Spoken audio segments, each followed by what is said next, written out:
Title: The Quiet Power You've Forgotten. You have been taught to chase, to force, to prove, to struggle loudly so the world will notice you. But the greatest power has never shouted. It has never begged. It has never explained itself. Water does not argue with the rock. It shapes it. The Tao does not compete. It endures. This audiobook is not about doing more. It is about doing less correctly. It is about returning to the natural order you abandoned. If you are tired of forcing life, if effort has brought you resistance instead of peace, if power feels farther away the harder you chase it, then listen carefully, because what you seek is not missing. It is waiting for you to stop interfering. Chapter 1. Stop forcing life and let it move through you. You've been taught to push. Push harder, try more, force results. And when things don't move, you push again. That's the habit. That's the conditioning. That's the mistake. Because life does not respond to force the way you were promised it would. The harder you push, the more resistance you feel. The more you demand, the less you receive. The more you grip, the faster things slip away. That's not bad luck. That's not failure. That's physics. Life moves according to flow, not pressure. And right now, you're pressing against it. You feel it in your body: tension, tightness, fatigue. You feel it in your mind: overthinking, second-guessing, noise. You are exhausted not because life is hard, but because you are fighting it. That's the truth. And here's the tougher truth. You don't need to fight at all. You have a choice. You can keep forcing and keep paying the price, or you can learn how to move with life instead of against it. That's the key. Forcing is loud. Flow is quiet. Forcing needs validation. Flow doesn't care who's watching.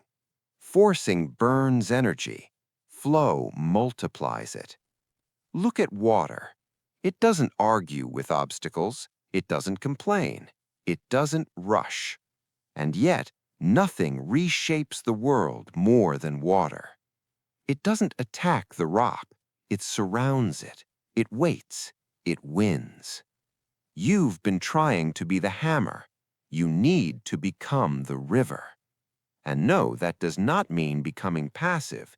It means becoming precise. Because forcing is not strength. It's insecurity disguised as effort. When you force, you're saying, I don't trust timing. I don't trust process. I don't trust myself. That's what force really is. And life responds accordingly. Every time you push before it's time, you create friction. Every time you demand instead of align, you create delay. You feel stuck because you're pushing in the wrong direction. Let me say that again. You feel stuck because you're pushing in the wrong direction. Not because you're weak, not because you're incapable, not because you're broken, because you're interfering. That's the part no one tells you. Most people don't fail because they do too little. They fail because they do too much at the wrong time. They talk when they should listen. They act when they should wait. They chase when they should attract.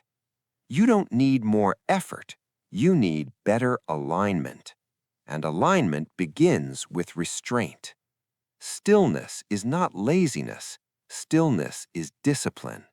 It takes strength to stop reacting. It takes control to pause instead of push. It takes mastery to wait without anxiety. That's real power. Right now, your job is not to fix your entire life. Your job is simpler. Stop forcing. Stop convincing people. Stop explaining yourself. Stop chasing outcomes that aren't ready. You don't need their permission. You don't need their approval. You don't need their understanding. Life does not reward desperation. It responds to clarity. When you're aligned, things move without resistance. When you're aligned, effort feels light. When you're aligned, doors open without argument. And when you're not, everything feels heavy. That heaviness is feedback. It's telling you to stop pushing. You don't push a locked door. You check if it's yours to open. You don't force fruit to ripen. You let time do its work. And yet, you rush yourself constantly. You rush decisions. You rush growth. You rush healing. And then you wonder why nothing lasts. Here's the rule you need to internalize. What is forced breaks. What flows endures. Say it again. What is forced breaks. What flows endures. Your relationships, your career, your identity. If you had to force it into place, it won't hold. Flow doesn't mean doing nothing. It means doing only what is necessary, no more, no less. It means acting when action is natural, speaking when words are useful, stopping when stopping is wise. That's how masters move. They don't rush, they don't hesitate, they respond. And response requires awareness. Right now, your awareness is blocked by urgency. Urgency is fear pretending to be productivity. You think you're behind. You think you're late. You think you're running out of time. You're not. You're just misaligned. And alignment begins when you stop forcing. So here's your first transformation. Today, notice where you are pushing. Notice where you are trying to control outcomes. Notice where effort feels strained instead of steady. That's where you need to release. Not quit, release. There's a difference. Quitting is escape. Releasing is intelligence. You release pressure, you keep direction. You release urgency, you keep intention. You release force, you keep movement. That's how life responds to you differently. And once you stop forcing, you'll notice something strange. Things start moving. Not dramatically, not instantly, but naturally. That's how you know you're back in alignment. And alignment is the foundation for everything that comes next. Because once you stop forcing life, you can begin influencing it. That's where we're going next. Remember this: what flows, grows. What resists, breaks. You have a choice. Stop forcing or keep paying the price. In the next chapter, we go deeper. Because once you release control, you gain something far more powerful: influence. Chapter 2: Control less and influence everything. You were taught that control equals power. Control your schedule. Control the outcome. Control people's reactions. Control the future. And the more uncertain life felt, the tighter you held on. That's understandable, but it's also the trap. Because control is not power. Control is fear wearing armor. And the armor is heavy. You feel it every day. You try to manage everything and end up exhausted. You try to predict every outcome and stay anxious. You try to hold people in place and they pull away. That's not because you're doing it wrong. It's because control was never the path. Here's the truth most people never accept. The more you try to control life, the less influence you actually have. That's the paradox. Control creates resistance. Influence creates movement. Control demands compliance. Influence invites alignment. And life responds very differently to each. You don't need to dominate the river to change its course. You just need to understand where it's already flowing. That's the key. Influence works with reality. Control fights it. Think about the people who truly move others. They're not frantic. They're not loud. They're not constantly correcting and commanding. They're grounded. They speak once. They act calmly. They don't chase agreement. And people listen. Not because they were forced, but because they felt something solid. That solidity doesn't come from control. It comes from inner alignment. Chapter 3. Become empty so you can be filled. You keep asking for more clarity, more confidence, more direction, more power. But you are already full. That's the problem. Your mind is full of noise. Your schedule is full of distractions. Your identity is full of borrowed beliefs. And a full container cannot receive anything new. That's not philosophy. That's reality. You don't lack wisdom. You lack space. You don't lack strength. You lack emptiness. That's the key. Most people think emptiness is weakness. It's not. Emptiness is readiness. A cup is useful because of the space inside it. A room is functional because it is empty enough to move in. A mind is powerful only when it is not clothed. And yet, you keep filling yourself. Opinions, expectations, explanations, stories about who you are and who you should be. You repeat them daily. I'm behind. I need to figure this out. I should already know.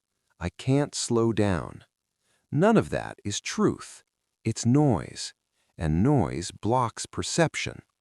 You can't hear direction when your mind is shouting. You can't feel alignment when you're overloaded. You can't receive insight when you're already convinced. That's why nothing lands. That's why advice bounces off you. That's why opportunities pass unnoticed. You're too full to receive. And life does not force its lessons. It waits. You have a choice. You can keep filling yourself with information, or you can begin removing what doesn't belong. That's the work now. Subtraction, not addition. The Tao is not learned, it is remembered. But memory requires silence. Right now, silence makes you uncomfortable. Stillness feels like falling behind. Pauses feel like weakness. Empty space feels like danger, because you've been conditioned to equate motion with value. That conditioning is wrong. Constant motion dulls awareness. Constant thinking kills insight. Constant doing destroys timing. The strongest minds are quiet, not empty of intelligence, empty of clutter. They don't react immediately. They don't speak compulsively. They don't need to prove their thinking. They wait, and in waiting, clarity arrives. You don't need another strategy. You don't need another plan. You don't need another identity upgrade. You need to stop, just long enough to notice what's already there. Here's something uncomfortable but necessary. Most of what you think is you is just noise you adopted. Other people's expectations, old survival patterns, outdated self-images. You're carrying them like truth. They're not. They're weight. And weight slows flow. That's why the Tao emphasizes emptiness, not as a spiritual idea, but as a functional necessity. If you want to move precisely, you must move lightly. If you want insight, you must create space. If you want power, you must release excess. Say it again. Empty is ready. Full is finished. Remove before you add. Create space before you act. In the next chapter, we move forward. Because once you are empty, Chapter 4. Move like water, not like stone. Stone resists. Water adapts. Stone stands rigid and waits to be tested. Water moves, adjusts, and survives everything. You have been taught to be stone. Be firm, be unchanging, stand your ground no matter what. That sounds strong. It's not. Rigidity breaks. Flexibility endures. That's not opinion, that's observable reality. Everything that survives long-term adapts. Everything that refuses to adapt eventually shatters. You don't need more toughness, you need more fluidity. That's the key. Water does not lose itself when it bends.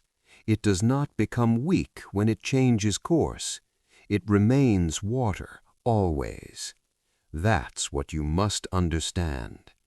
Adaptation is not betrayal of self. It is preservation of essence. Right now, your suffering is coming from rigidity. Rigid expectations, rigid timelines, rigid identities. You decided who you should be, and now you're punishing yourself for not matching the image. That image is stone. Life is water, and water always wins. Look closely at where you're stuck. You're stuck because you won't bend. You're holding on to old plans, old definitions of success, old versions of yourself, and life has already moved on. That tension you feel, that's misalignment. You don't need to push harder, you need to adapt faster. That does not mean quitting, it means adjusting. You don't abandon direction, you adjust approach. Water doesn't change its destination, it changes its path. That's mastery. Most people break because they confuse identity with method. They say, this is who I am, this is how I do things, this is the only way. And when life demands flexibility, they suffer. Not because life is cruel, but because they are rigid. You have a choice. You can keep clinging to form, or you can protect function. Form is how something looks. Function is what it does. Water cares only for function. It moves downhill. It fills space. It reshapes obstacles. How it does that changes constantly. That's why it survives everything. You've been protecting form, your routines, your labels, your ego, and it's costing you momentum. When you refuse to adapt, you don't stay strong, you become brittle. Brittle things shatter suddenly. Flexible things bend quietly and continue. Say it again. Soft does not mean weak. Soft means unstoppable. Water teaches patience. It doesn't rush the obstacle. It doesn't panic. It doesn't complain. It flows around, over or through, eventually. You get frustrated because you want immediate results. Water thinks in inevitability. It knows it will arrive. You're thinking in deadlines. That's fear. Deadlines create panic. Inevitability creates calm. When you move like water, you stop arguing with reality. You respond instead. If something blocks you, you don't fight it emotionally. You adjust direction. If timing isn't right, you slow down without guilt. If conditions change, you change with them. No drama, no identity crisis, just movement. That's what people misunderstand. Adaptation is not chaos, it's intelligent responsiveness. You don't need to know the entire path. Water doesn't. It just needs the next opening. That's how progress actually works, one opening at a time. And here's the part your ego resists. Water does not announce its strength. It doesn't posture. It doesn't prove. It doesn't explain. It just keeps moving. You've been explaining yourself too much, justifying decisions, defending changes, seeking approval for adjustment. You don't need their permission. Say it clearly. You don't need their permission to change. You don't need their permission to pivot. You don't need their permission to let go of what no longer works. That's your authority. When you move like water, you become hard to stop, because there's nothing to grab onto. People can't corner you. Circumstances can't trap you. Failure can't define you. You flow around it. Stone resists failure. Water absorbs it and continues. That's resilience. Resilience is not stubbornness. It's adaptability under pressure. And adaptability requires humility. You must be willing to say, "This isn't working, let me adjust." Not, "This isn't working, let me force harder." That's the old pattern, and it's why you've been tired. Right now, identify one place where you are being stone. One situation you refuse to adapt, one expectation you won't release, one method you cling to out of pride. That's where movement is blocked. Loosen there. You don't need to collapse, just bend. You'll feel the difference immediately. Tension reduces, options appear, energy returns. That's flow. And flow creates consistency. Consistency beats intensity every time. Water doesn't overwhelm the land in a day. It shapes it over centuries. Your progress doesn't need to be dramatic. It needs to be continuous. That's how real change happens. Not in bursts, in flow. Once you learn to move like water, you gain something else, freedom. Because rigidity binds you to outcomes. Flow frees you from them. And that prepares you for the next step. Because once you adapt, you must stop chasing. Remember this, soft does not mean weak. Soft means unstoppable. Adapt without losing direction. Flow without losing self. In the next chapter, we cut deeper, because the moment you stop being rigid, you must stop chasing approval and become unavoidable. Chapter 5. Stop chasing approval and become unavoidable. You've been trained to look outward, to check reactions, to measure responses, to adjust yourself based on how others feel. That training made you manageable. It did not make you powerful. Approval is the most expensive currency you can chase because it never pays in full. The moment you depend on it, you give up leverage, and leverage is what makes you unavoidable. Here's the truth you've been avoiding. The need for approval is not kindness, it's insecurity dressed as politeness.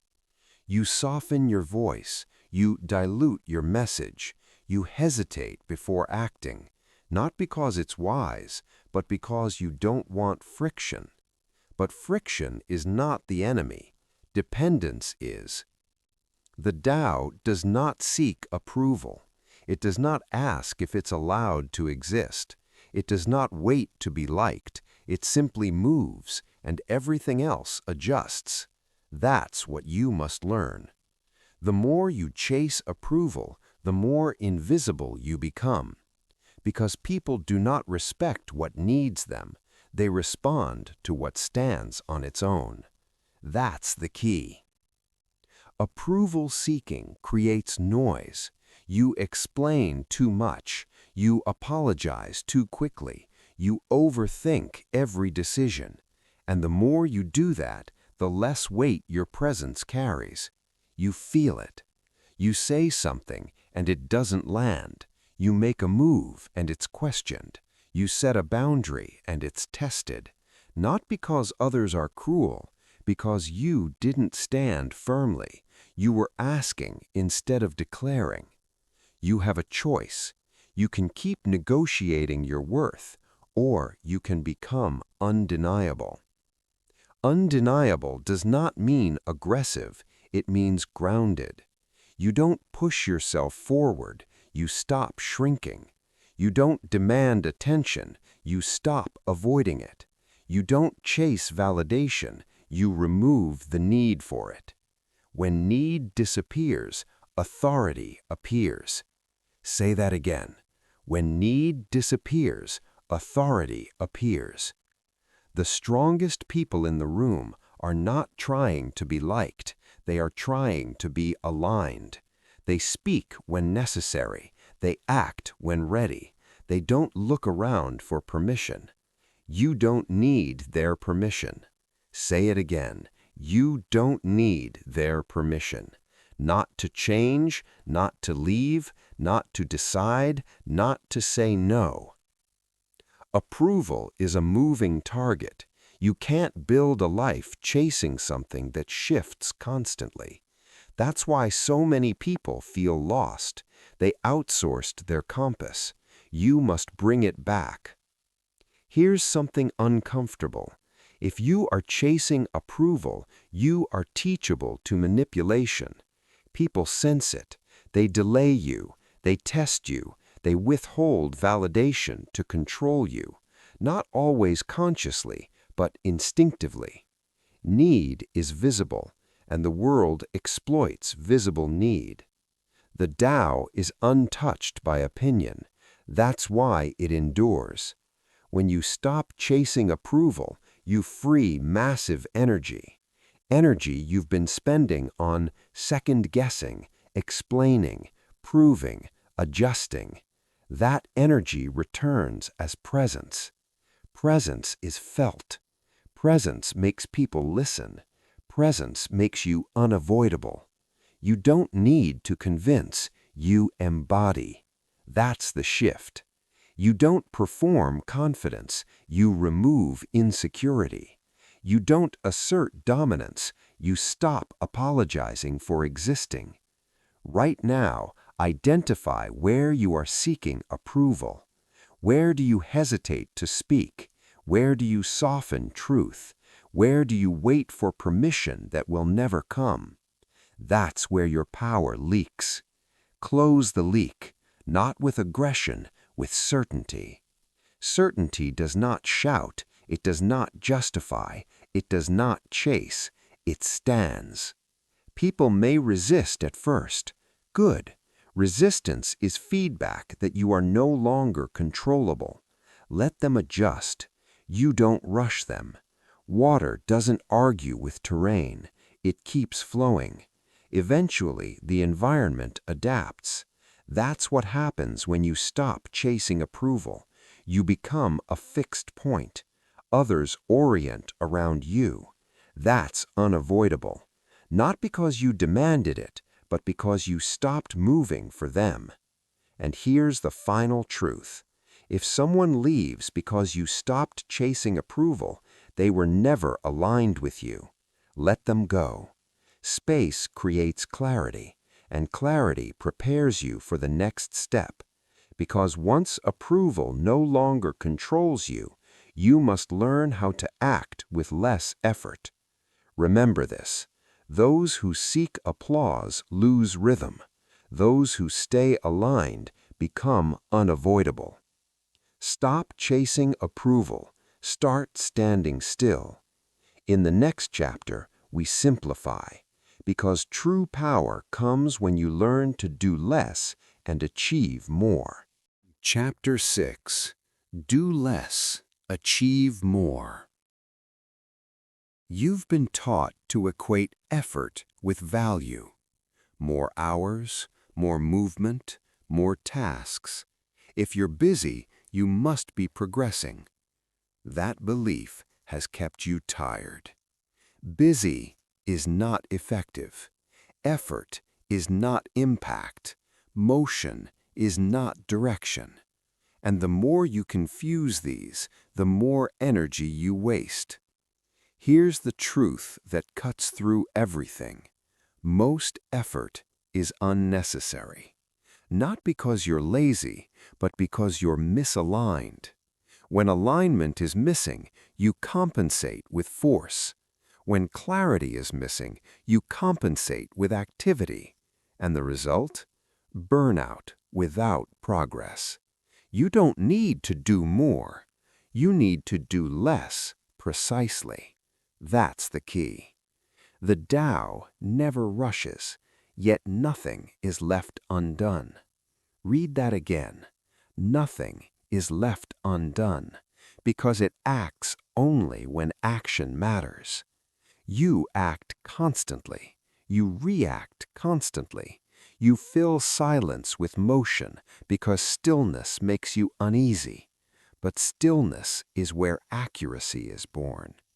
You're exhausted because you're solving problems that don't need solving, answering messages that don't matter, chasing goals that aren't aligned, fixing things that would resolve on their own. That's not discipline. That's interference. And interference multiplies work. The master does less, and outcomes improve. Why? Because unnecessary action creates new problems. Every forced move requires correction later. Every rushed decision creates cleanup.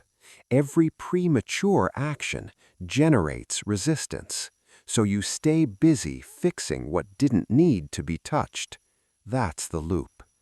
You have a choice. You can keep glorifying effort, or you can start respecting precision. Precision requires restraint. It requires asking one simple question before acting. Is this necessary? Most of the time, the answer is no.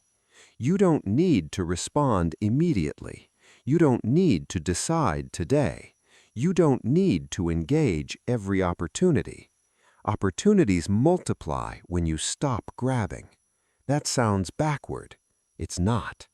When you chase, you narrow options. When you wait, clarity expands them. Doing less creates space. Space reveals leverage. Leverage is where results come from, not effort. Think about leverage. One small action, correctly timed, outperforms massive effort at the wrong moment.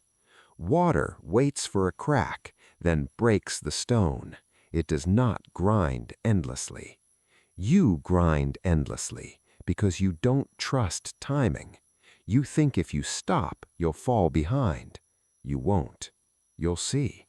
Stillness sharpens perception. Perception tells you where effort actually belongs. And when effort is correctly placed, it feels light. Not easy, but clean. Clean effort does not drain you. It energizes you. That's how you know you're aligned. Here's where people resist. Doing less feels irresponsible. It feels risky because your identity is tied to productivity. You believe your worth comes from output. That belief is false. Your worth comes from presence, from judgment, from timing, from knowing when not to move. You don't need their permission to slow down. Say it again. You don't need their permission to slow down. Not society's, not your family's, not your own inner critics. Urgency is not always required. Most urgency is manufactured, and once you stop responding to it, you regain control.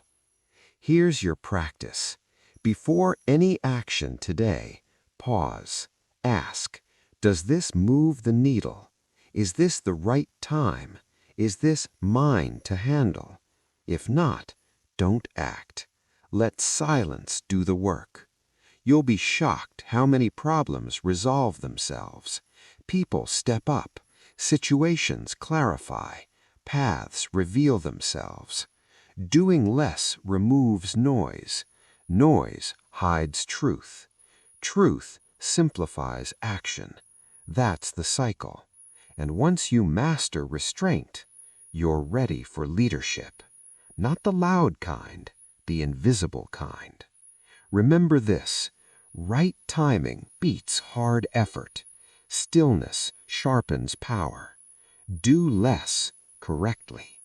In the next chapter, we elevate, because once you stop overacting, you must learn how to lead without announcing yourself. Chapter 7. Lead without announcing yourself. Most people think leadership is volume, being seen, being heard, being recognized. So they speak more, they explain more, they assert more. And the more they announce themselves, the less they are followed. Because leadership is not noise, it's gravity. People don't follow what demands attention. They follow what feels stable. That's the key. The Tao does not introduce itself. It does not claim authority. It simply exists, and everything aligns around it. True leadership works the same way. When you are centered, others orient toward you naturally. You don't need to convince. You don't need to command. You don't need to remind anyone who's in charge. If you have to announce it, it isn't real. Real leadership is felt. You've been taught to lead from the front, direct, visible, constantly involved. That works short-term. Long-term, it fails, because it creates dependency. People rely on you instead of developing themselves. They wait for direction instead of taking responsibility. They freeze when you're not present. That's not leadership. That's control in disguise. The Tao leads from behind. It creates conditions. It sets direction. Then it steps back. And everything moves. That's the model. The most effective leaders remove themselves from the center. They don't dominate the system. They stabilize it. They don't micromanage. They clarify priorities. They don't chase credit. They ensure continuity. And when success arrives, others feel ownership. That's the point. If people feel led, they resist. If people feel empowered, they commit. You don't need their permission to lead quietly. Say it again. You don't need their permission to lead quietly. Leadership is not performance, it's presence. Presence is built through consistency. You show up the same way every day. Calm, clear, grounded. No emotional spikes, no reactive decisions. That steadiness becomes a reference point. Others begin to adjust their behavior around it, without being told. That's influence at scale. Here's where most people get it wrong. They try to lead through intensity, urgency, pressure, motivation speeches. That burns people out. Calm sustains them. When you remain composed under pressure, others trust you. When you don't panic, others settle. That's leadership. not shouting instructions, but absorbing chaos. That requires inner discipline. You must regulate yourself before you attempt to guide anyone else. If you are reactive, you spread instability. If you are centered, you spread clarity. The Tao does not interfere unnecessarily. Neither should you. Every time you step in too early, you block growth. Every time you solve a problem for someone else, you prevent learning. Every time you over-direct, you create dependence. Leadership is knowing when not to act. That's hard. Because your ego wants to be useful. It wants recognition. But usefulness is not the goal. Effectiveness is. Effective leaders create systems that work without them. They don't need to be everywhere. They are felt everywhere. You become that by doing less, deliberately. You state direction once. You reinforce principles, not instructions. And you let people make small mistakes. Mistakes teach faster than lectures. Trust teaches responsibility, and responsibility builds leaders. That's how leadership multiplies.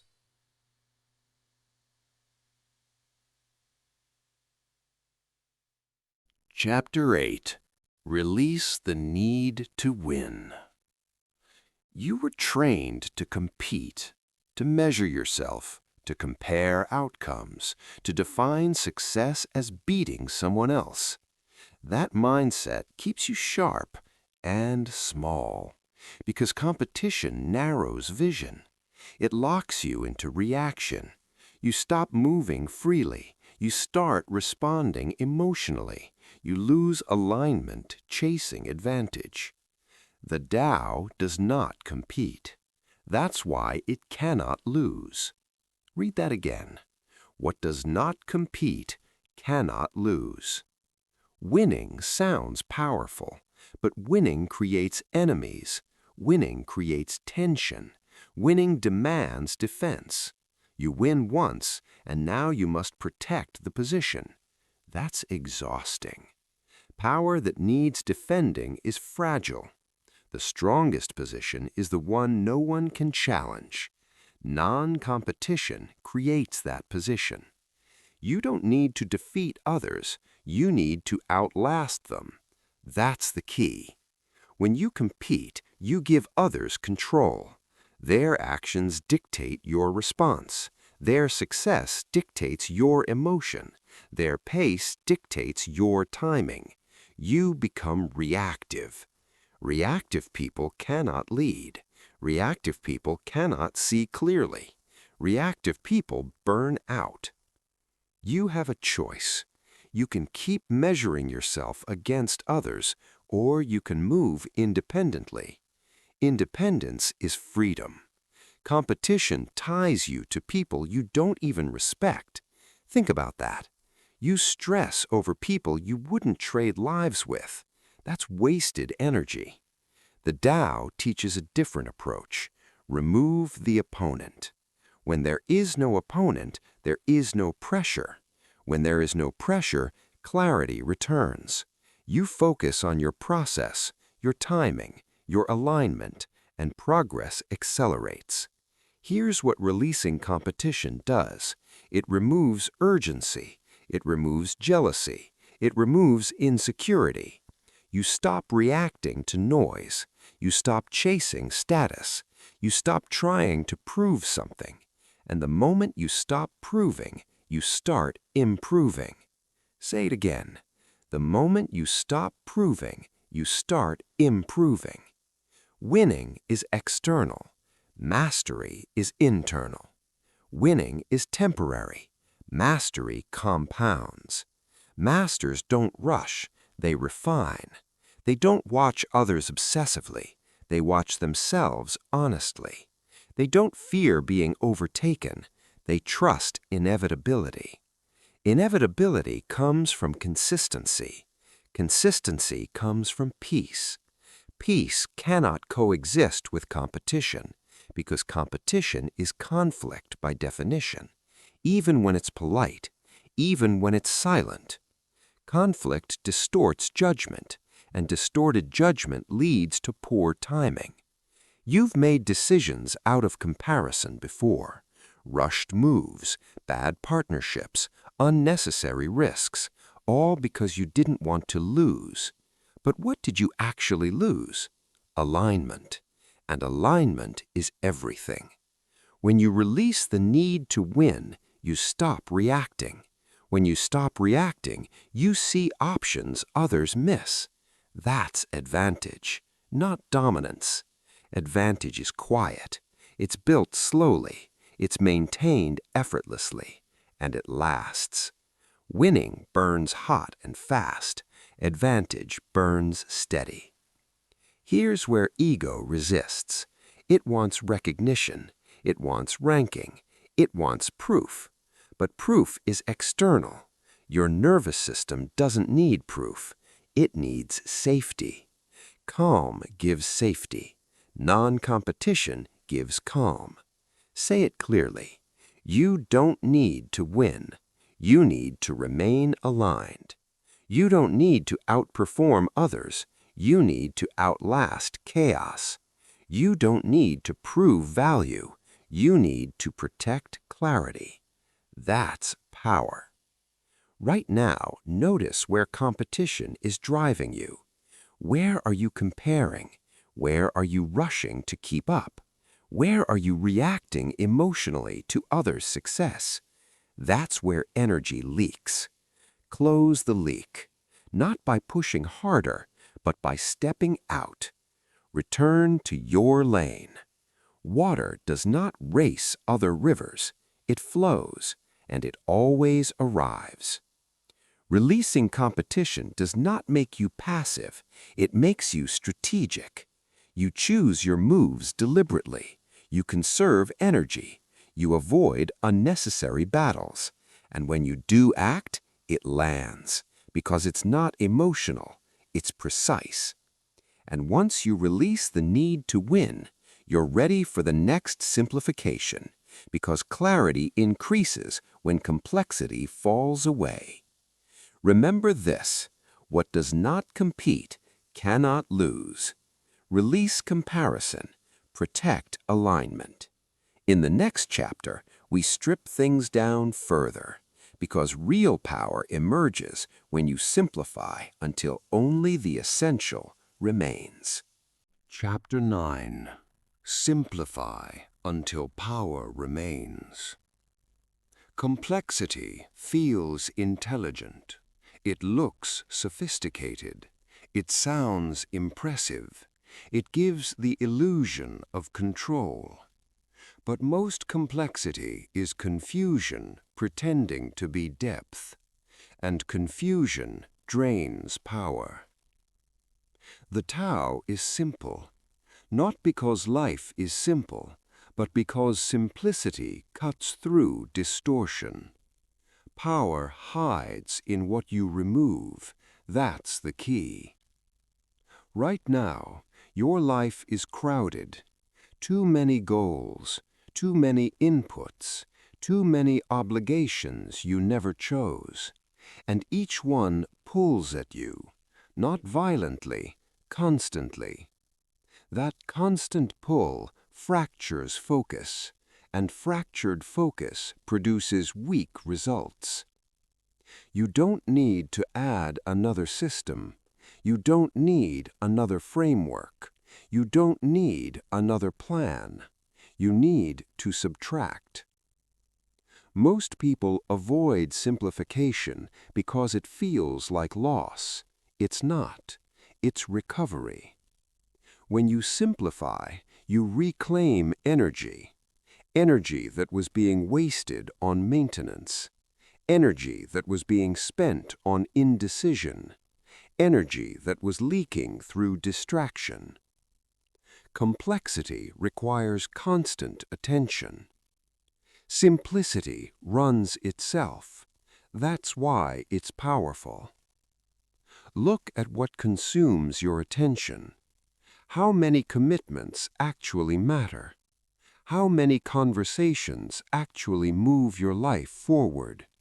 How many thoughts actually deserve space? Be honest. Most of them don't. And yet you keep them, out of habit, out of fear, out of identity. You believe being busy makes you valuable. It doesn't. It makes you scattered. Scattered people feel productive, but remain ineffective. Effective people are selective. They protect their energy. They know what matters, and they ignore the rest. That takes discipline, not effort. Discipline to say no. Discipline to disappoint. Discipline to remove what once felt important. You don't need their permission to simplify. Say it again. You don't need their permission to simplify. Not your bosses, not your families, not your past selves. You are allowed to change your priorities. You are allowed to outgrow complexity. Here's the uncomfortable truth. If something requires constant management, it's not aligned. Aligned things stabilize themselves. You've been propping up structures that should have collapsed.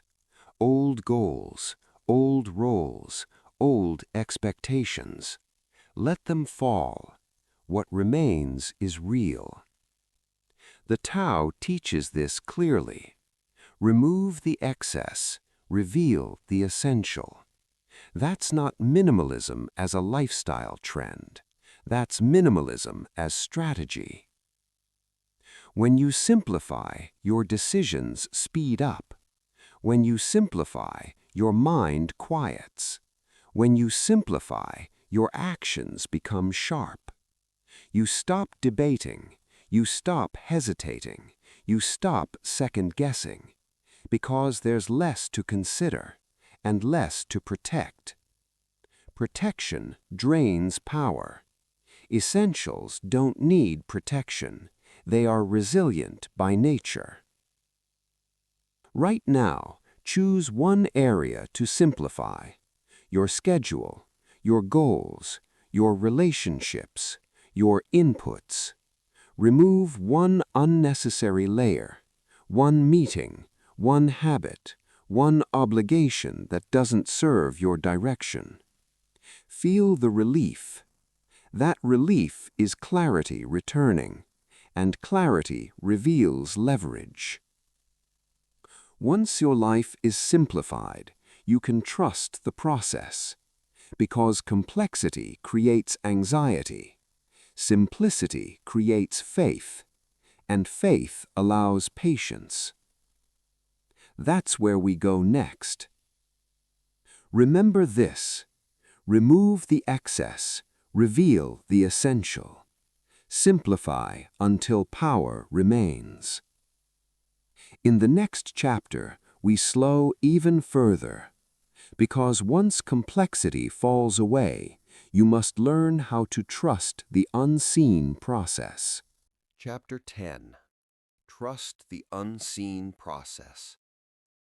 You want proof. You want confirmation. You want signs that what you're doing is working. And when you don't see them immediately, you doubt yourself. That doubt makes you interfere. Interference breaks the process. This is where most people fail, not because they chose the wrong direction, but because they didn't trust it long enough. The Tao works quietly. Roots grow before branches appear. Foundations form before structures rise.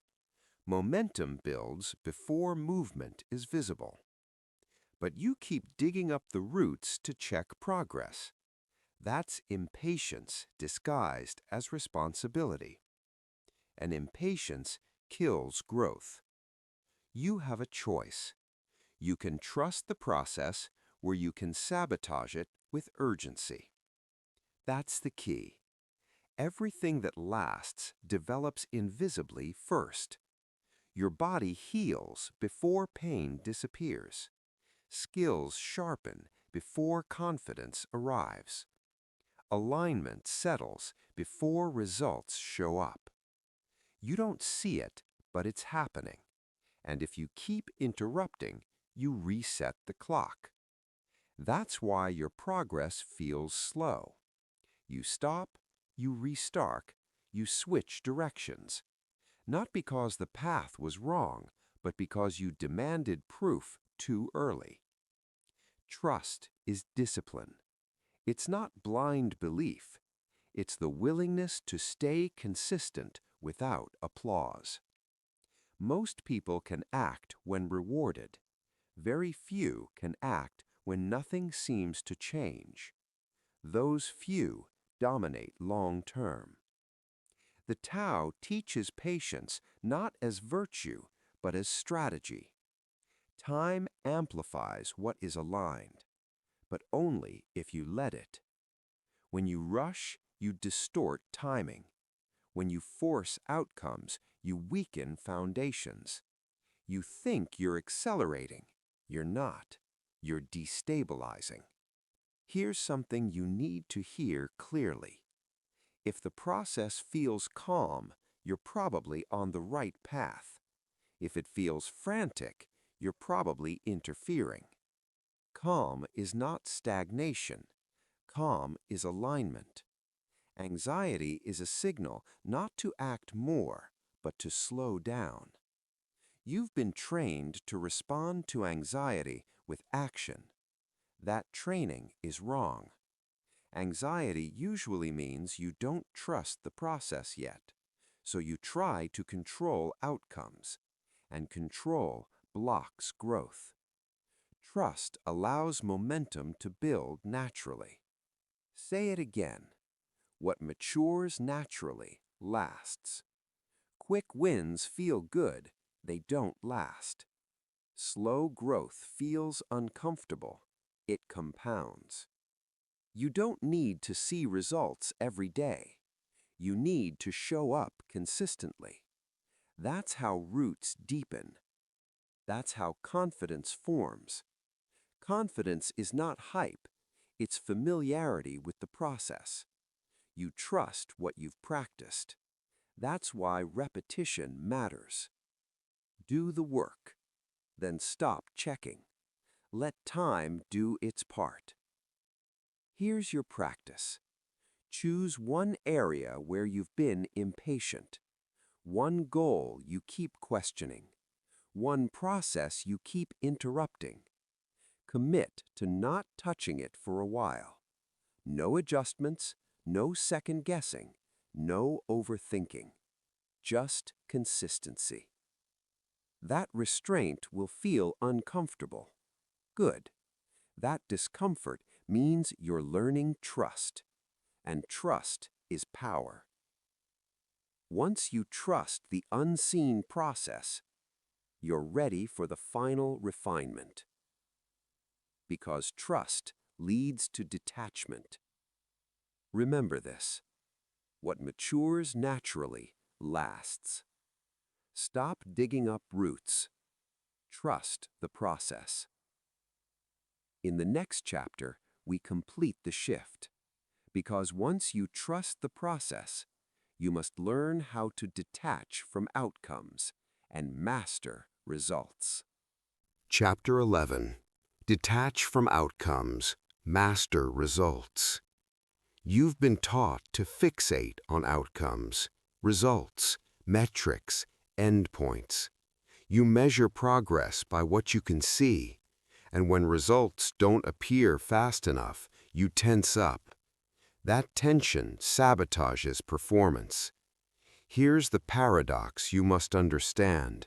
Attachment to outcomes weakens results. Detachment strengthens them. That's the key. When you obsess over outcomes, you act emotionally. You rush decisions. You force timing.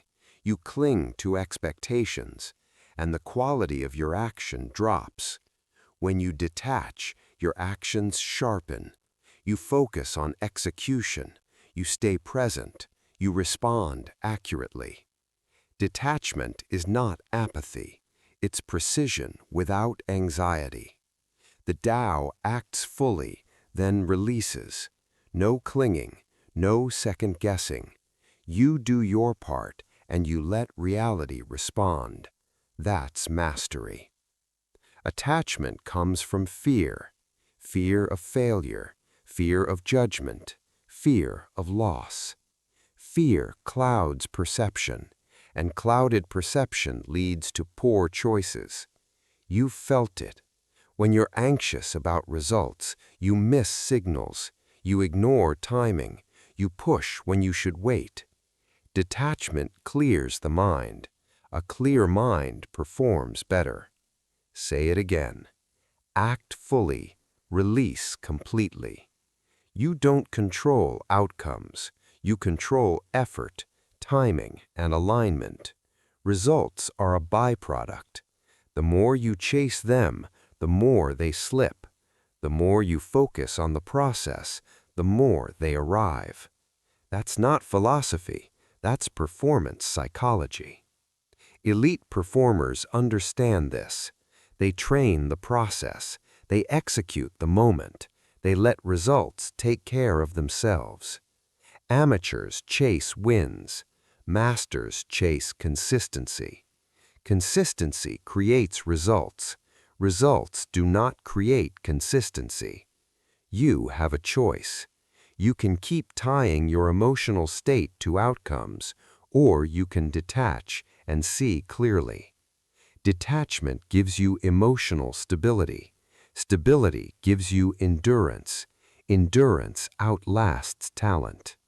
You don't need their permission to detach. Say it again. You don't need their permission to detach. You're allowed to care deeply without clinging. That's maturity. Right now, identify where you're attached. Where are you emotionally gripping outcomes? Where are you defining yourself by results? Where are you letting fear dictate action? That's where detachment is needed. Practice releasing. Do the work, then stop replaying it. Make the decision, then move on. Let go of the need to control response. Response is not yours. Effort is. Once detachment becomes natural, you return to the beginning, not as the same person, but as someone aligned. Remember this. Act fully, release completely. Detach from outcomes, master results. In the final chapter, we return, because true power is not forward movement, it is returning to the way. Chapter 12. Return to the way. You were never broken. You were distracted. You were never missing something. You were carrying too much. This final step is not about learning. It's about remembering. The Tao is not something you add to your life. It is what remains when false layers fall away. That's the key. Return is not regression. Return is restoration. You have spent years accumulating beliefs, habits, identities, expectations. Most of them were never chosen.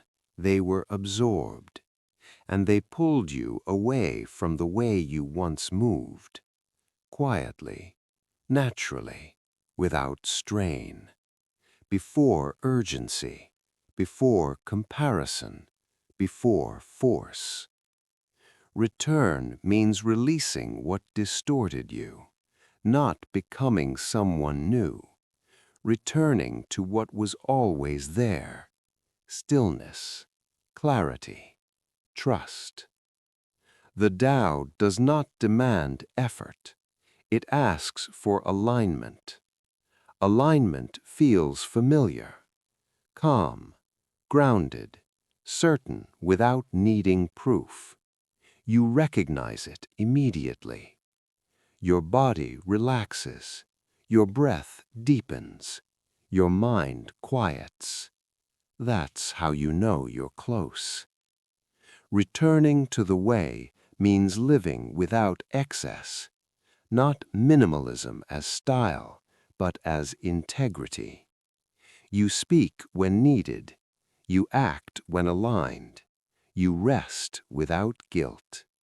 You stop explaining yourself, you stop forcing life, you stop chasing, and something important happens.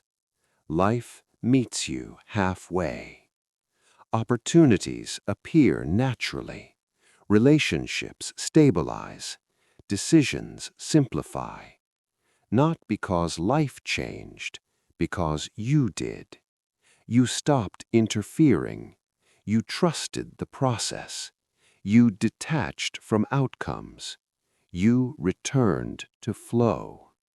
Say it again. Return, and you regain power. This is not dramatic, it's subtle, and subtle things last. You won't feel euphoric every day. You'll feel steady, and steadiness is the foundation of strength. You will still act. You will still face challenges, but you will no longer fight reality. You will work with it. That's the way. And now you carry it forward, quietly, without announcement. Final takeaway. You have a choice: force or flow, control or influence, noise or clarity. Return to the way. What is aligned cannot be stopped.